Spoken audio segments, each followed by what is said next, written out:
여러분, 가정을 지탱하는 가장 큰 힘은 무엇일까요? 바로 신뢰와 책임입니다. 하지만 그 신뢰가 한 번이 아닌 두 번, 세 번 연속으로 무너진다면 어떻게 될까요? 오늘은 한 여성의 믿을 수 없는 배신과 그로 인해 완전히 파괴된 가족의 실화를 들려드리겠습니다. 이 이야기는 실제로 일어난 일을 바탕으로 하고 있으며 여러분께 충격적이면서도 깊은 교훈을 전할 것입니다. 서울 외곽의 한 아파트 단지. 12년째 이곳에 살고 있는 김기환 씨 가족의 이야기부터 시작해 보겠습니다. 여보, 저녁 준비됐어. 기환 씨가 직장에서 돌아와 집에 들어서며 말했습니다. 응, 곧 나와. 오늘은 아버님도 오시고 철환이도 온다 했어. 아내 지영 씨가 부엌에서 대답했습니다. 겉보기엔 평범하고 화목해 보이는 한 가정이었습니다. 기환 씨는 중견기업의 과장으로 17년째 성실하게 다니고 있었고, 지영 씨는 전업주부로 10살 된 딸 수민이를 키우며 살림을 꾸려가고 있었습니다. 기환 씨의 아버지 김동수 씨는 65세로 5년 전 아내를 먼저 보내고 혼자 지내고 있었어요. 건강한 편이지만 외로움을 많이 타셔서 일주일에 두세 번은 아들 집에 오곤 했습니다. 그리고 기환 씨의 동생 철환 씨는 34살의 독신으로 아직 결혼하지 않은 채 형수인 지영 씨가 해주는 집밥을 좋아하며 자주 놀러 왔어요. 할아버지. 수민이가 할아버지를 보자마자 달려가 안겼습니다. 우리 수민이 오늘도 예쁘네. 동수 씨가 손녀를 안으며 미소 지었습니다. 하지만 그 평범한 일상 속에는 상상할 수 없는 어둠이 스며들고 있었습니다. 형수님 요리 솜씨는 정말 대단해요. 결혼해서 이런 집밥 먹고 싶어요. 철환 씨가 지영 씨를 바라보며 말했습니다. 고마워요. 철환이가 맛있게 드셔주시니까 해주는 보람이 있어요. 지영 씨도 미소를 지으며 대답했습니다. 그때 동수 씨가 지영 씨를 바라보며 말했어요. 지영이 정말 고생 많이 하는구나. 기환이가 복이 많아서 이런 좋은 며느리를 얻었어. 아버님, 당연한 거예요. 지영 씨가 수줍게 대답했습니다. 기환 씨는 가족들의 화목한 모습을 보며 흐뭇해했어요. 하지만 그는 몰랐습니다. 자신이 가장 믿고 사랑하는 사람들 사이에 이미 금이 가기 시작했다는 것을. 그날 저녁 식사 중에 미묘한 순간들이 있었어요. 철환 씨가 지영 씨에게 반찬을 건네줄 때 손이 살짝 닿았고, 동수 씨가 지영 씨의 어깨에 손을 올리며 고생 많다고 말할 때의 그 눈빛. 아주 사소한 순간들이었지만 그 안에는 뭔가 위험한 감정이 싹트고 있었습니다. 기환 씨만이 그 신호들을 놓치고 있었어요. 아빠, 내일 주말인데 어디 갈까? 수민이가 신나게 물었습니다. 아빠가 회사 일이 있어서. 미안해. 기환 씨가 미안한 표정으로 말했습니다. 또 이래? 주말에도? 지영 씨의 목소리에 실망이 담겨 있었어요. 이번 프로젝트가 중요해서. 조금만 참아줘. 기환 씨는 가족보다 일을 우선시하는 것이 점점 습관이 되어가고 있었습니다. 그리고 그 틈을 파고드는 사람들이 있었어요. 그로부터 몇 주가 지났습니다. 기환 씨는 회사의 대형 프로젝트 때문에 더욱 바빠졌어요. 주말에도 출근하고 평일에는 밤늦게 들어오는 일이 잦아졌습니다. 여보, 오늘도 늦어? 지영 씨가 전화로 물었습니다. 응, 미안해. 프로젝트 마무리 단계라서 오늘도 12시 넘어서 들어갈 것 같아. 수민이가 아빠 기다리고 있는데. 내일은 일찍 들어갈게. 수민이한테 미안하다고 전해줘. 기환 씨는 항상 미안하다고만 했지 실제로는 변하지 않았어요. 그런 어느 토요일 오후 기환 씨가 또 회사에 나가게 되었습니다. 지영아, 미안해. 갑자기 긴급 회의가 잡혔어. 괜찮아요. 조심히 다녀와요. 지영 씨는 이미 체념한 듯 말했습니다. 기환 씨가 나간 후 얼마 지나지 않아 철환 씨가 집에 왔어요. 형 어디 갔어요? 회사에 일이 있다고 나갔어요. 또요? 형은 정말 일밖에 모르네요. 철환 씨가 안타까운 표정을 지었습니다. 수민이는 어디 있어요? 친구 집에서 자고 온다고 했어요. 집에는 지영 씨와 철한 씨 둘만 남게 되었습니다. 형수님, 요즘 많이 외로우시죠? 철한 씨가 조심스럽게 물었습니다. 괜찮아요. 지영 씨가 고개를 저었지만 목소리에는 쓸쓸함이 묻어 있었어요. 형이 너무 무심한 것 같아요. 이렇게 좋은 분을 옆에 두고도 일만 생각하다니. 철한 씨가 지영 씨에게 한 걸음 더 다가갔습니다. 형수님 같은 분은 더 사랑받아야 해요. 그 순간 두 사람의 시선이 마주쳤어요. 지영 씨는 피하려 했지만 철한 씨가 그녀의 손을 잡았습니다. 형수님. 그로부터 한 달 후 더 충격적인 일이 벌어졌습니다. 기환 씨가 3박 4일 출장을 가게 된 것이었어요.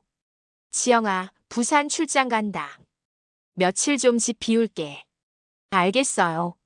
조심히 다녀와요.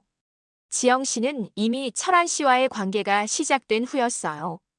기환 씨가 없는 틈을 타서 자주 만나고 있었습니다. 그런데 출장 둘째 날 시아버지 동수 씨가 갑자기 집에 오셨어요. 아버님, 갑자기 어떻게 오셨어요?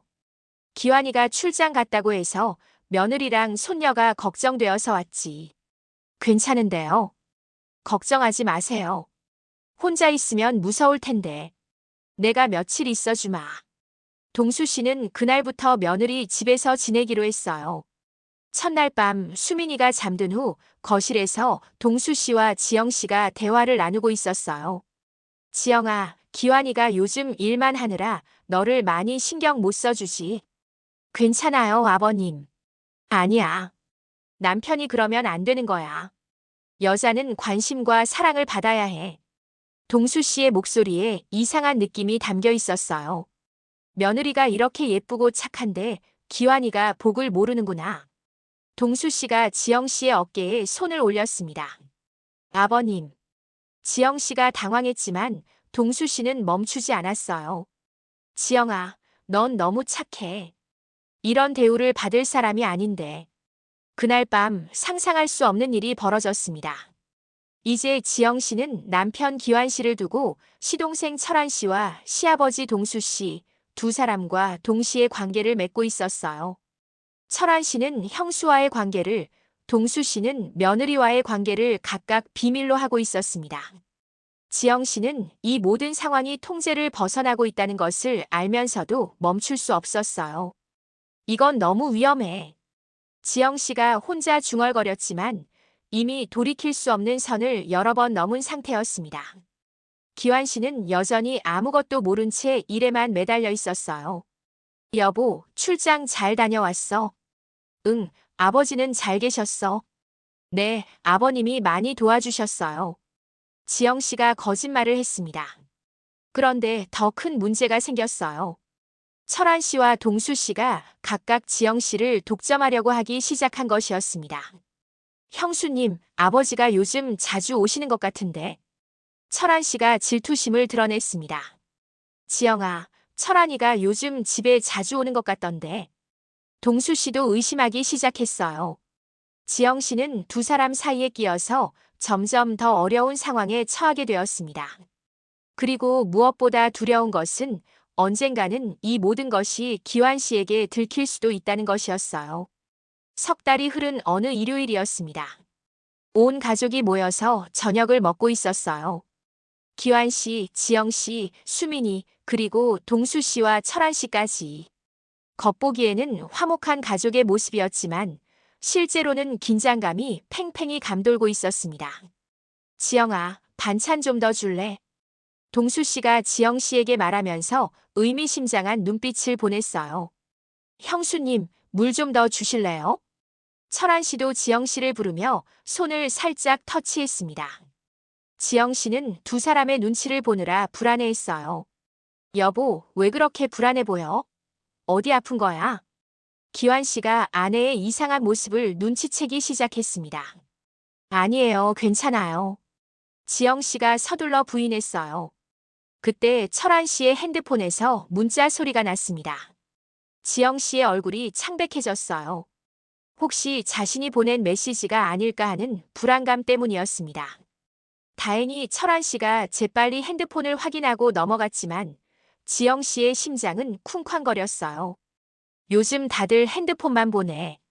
기환 씨가 불만스럽게 말했습니다. 미안, 형. 중요한 연락이었어. 철한 씨가 변명했어요. 식사 후 동수 씨가 먼저 일어났습니다. 화장실 좀 다녀올게. 동수 씨가 자리를 뜰 때 지영 씨에게 눈짓을 했어요. 나중에 따로 만나자는 신호였습니다. 철한 씨도 그 눈짓을 받고 질투심이 올라왔어요. 이런 아슬아슬한 상황이 계속 반복되었습니다. 그로부터 일주일 후 결정적인 사건이 벌어졌습니다. 기환 씨가 감기에 걸려서 일찍 퇴근하게 된 것이었어요. 여보, 몸이 안 좋아서 일찍 들어가. 기환 씨가 지영 씨에게 전화했습니다. 알겠어요. 약 사다가 들어와요. 지영 씨는 기환 씨가 일찍 온다는 것을 깜빡하고 철한 씨와 만나기로 한 약속을 지키러 나갔어요. 기환 씨가 집에 도착했을 때 집은 비어 있었습니다. 지영이가 어디 갔지? 기환 씨가 이상하게 생각하던 중 현관문이 열렸어요. 들어온 사람은 아버지 동수 씨였습니다. 아버지, 여기서 뭐 하세요? 기환아, 벌써 왔네. 지영이가 어디 갔나? 동수 씨도 당황한 기색이 역력했어요. 저도 지금 와서 모르겠는데요. 아버지는 왜 여기 오셨어요? 그냥. 지영이가 부탁한 게 있어서. 동수 씨가 얼버무렸습니다. 그때 다시 현관문이 열리고 지영 씨가 들어왔어요. 여보, 왜 벌써 와 있어? 지영 씨도 깜짝 놀랐습니다. 몸이 안 좋아서 일찍 왔어. 너는 어디 갔다 오는 거야? 마트에 장 보러 갔다가. 지영 씨가 거짓말을 했지만 손에는 장바구니가 없었어요. 기환 씨가 의심스러운 눈으로 아내와 아버지를 바라봤습니다. 장 봤다고 했는데 장바구니는 어디 있어? 그냥 둘러보기만 하고 왔어.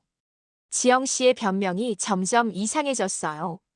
며칠 후 기환 씨는 의심을 떨칠 수 없어서 아내를 미행하기로 결심했습니다. 그날 지영 씨는 철한 씨와 만나기 위해 집을 나섰어요. 기환 씨가 뒤따라가자 지영 씨는 카페로 들어갔습니다. 잠시 후 철한 씨가 나타났어요. 설마 이럴 리가. 기환 씨는 믿을 수 없었습니다. 자신의 아내와 동생이 함께 있다는 사실이. 더 충격적인 것은 그들이 손을 잡고 있는 모습이었어요. 기환 씨가 카페로 들어가려는 순간 지영 씨의 핸드폰이 울렸습니다. 전화를 받는 지영 씨의 모습을 보니 상대방은 시아버지 동수 씨였어요. 아버님, 지금은 통화하기 어려워요. 언제 만날 수 있어? 동수 씨의 목소리가 카페 안까지 들렸습니다. 기환 씨는 더 이상 견딜 수 없었어요. 카페 문을 벌컥 열고 들어갔습니다. 이게 뭐야? 기환 씨의 목소리가 카페 안에 울려 퍼졌습니다. 형. 철한 씨가 깜짝 놀라 일어났어요. 여보. 지영 씨도 창백한 얼굴로 기환 씨를 바라봤습니다. 너희가 왜 여기서 이러고 있는 거야? 기환 씨가 떨리는 목소리로 물었습니다. 형, 그게. 철한 씨가 말을 더듬었어요. 그때 지영 씨의 핸드폰이 또 울렸습니다. 화면에는 아버님이라고 표시되어 있었어요. 기환 씨가 핸드폰을 빼앗아 받았습니다. 여보세요? 지영아, 언제? 동수 씨가 말하다가 아들의 목소리를 듣고 말을 멈췄어요. 아버지, 지영이한테 왜 전화하셨어요? 그냥. 수민이 안부를 물어보려고. 동수 씨도 당황하며 대답했습니다. 기환 씨는 모든 상황이 이상하다는 것을 직감했어요. 집에 가자. 다 같이. 기환 씨가 단호하게 말했습니다. 집에 도착한 후 기환 씨는 지영 씨를 추궁했습니다. 도대체 무슨 일이야? 철한이랑 왜 몰래 만났어? 그냥. 상담해달라고 해서. 상담. 무슨 상담을 몰래 해? 기환 씨가 점점 목소리를 높였어요. 결국 지영 씨가 무너졌습니다. 미안해. 정말 미안해. 뭐가 미안하다는 거야? 정확히 말해. 철한이랑. 그리고 지영 씨가 말을 잇지 못했어요. 그리고 뭐? 아버님과도. 그 순간 기환 씨의 세상이 무너졌습니다. 자신의 아내가 동생과 심지어 아버지와까지 관계를 맺었다는 사실을 알게 된 것이었어요. 뭐라고? 아버지와도? 기환 씨가 믿을 수 없다는 표정으로 물었습니다. 여보, 정말 미안해. 지영 씨가 무릎을 꿇고 울기 시작했어요. 아버지와 내 동생, 그리고 내 아내. 기환 씨는 머리를 감쌀 수 없었어요. 자신이 가장 믿고 사랑했던 사람들이 모두 자신을 배신했다는 사실이. 도대체 언제부터였어? 몇 달 전부터. 몇 달? 몇 달 동안 나만 바보였던 거야. 기환 씨의 목소리가 절규에 가까웠어요. 그때 현관문이 열리고 동수 씨가 들어왔습니다. 기환아, 무슨 일이야? 소리가. 동수 씨가 말을 멈췄어요. 지영 씨가 무릎을 꿇고 울고 있는 모습을 봤거든요. 아버지. 기환 씨가 아버지를 바라봤습니다. 이게 사실이에요. 아버지가 내 아내와. 동수 씨의 얼굴이 창백해졌어요. 기환아, 그게 사실이냐고 묻는 거예요. 기환 씨가 소리쳤습니다. 동수 씨는 더 이상 부인할 수 없었어요. 미안하다. 미안하다고요? 아버지가 내 아내와 그런 짓을 하고 미안하다고요? 기환 씨는 분노와 절망으로 몸이 떨렸어요. 아빠, 왜 소리 질러? 그때 수민이가 방에서 나왔습니다. 수민아, 방에 들어가 있어. 기환 씨가 딸을 보내려 했지만 수민이는 집안의 이상한 분위기를 느꼈어요. 엄마 왜 울어? 할아버지도 왜 그래? 수민이가 불안해하기 시작했습니다. 다음 날 기환 씨는 회사에 갔지만 아무것도 할 수 없었어요. 머릿속에는 어젯밤의 충격적인 사실들만 맴돌았습니다. 자신의 아내가 동생과 그리고 아버지와까지 불륜을 저질렀다는 사실. 그것도 동시에. 과장님 괜찮으세요? 얼굴이 너무 안 좋아 보이는데. 동료가 걱정스럽게 물었습니다. 괜찮습니다. 기환 씨는 거짓말을 했지만 실제로는 괜찮지 않았어요. 집에 가기가 두려웠습니다. 그 얼굴들을 다시 마주하는 것이 견딜 수 없었거든요. 저녁 때 집에 도착하니 지영 씨가 짐을 싸고 있었어요. 뭐 하는 거야? 나갈 거예요. 어디로? 모르겠어요. 일단 여기서 나가야겠어요. 지영 씨의 목소리는 체념에 차 있었어요. 그럼 수민이는? 미안해요. 제가 키울 자격이 없어요. 그때 수민이가 엄마 방으로 뛰어왔어요. 엄마, 어디 가는 거야? 수민아. 지영 씨가 딸을 바라봤지만 눈을 마주칠 수 없었어요. 나 혼자 두고 가는 거야. 수민이의 목소리가 떨렸어요. 수민아, 엄마는 나쁜 엄마야. 싫어. 엄마 가지 마. 수민이가 지영 씨의 치마를 붙잡고 울었습니다. 하지만 지영 씨는 딸의 손을 뿌리치고 집을 나갔어요. 엄마. 수민이의 절규가 집안에 울려 퍼졌습니다. 기환 씨는 울고 있는 딸을 안았어요.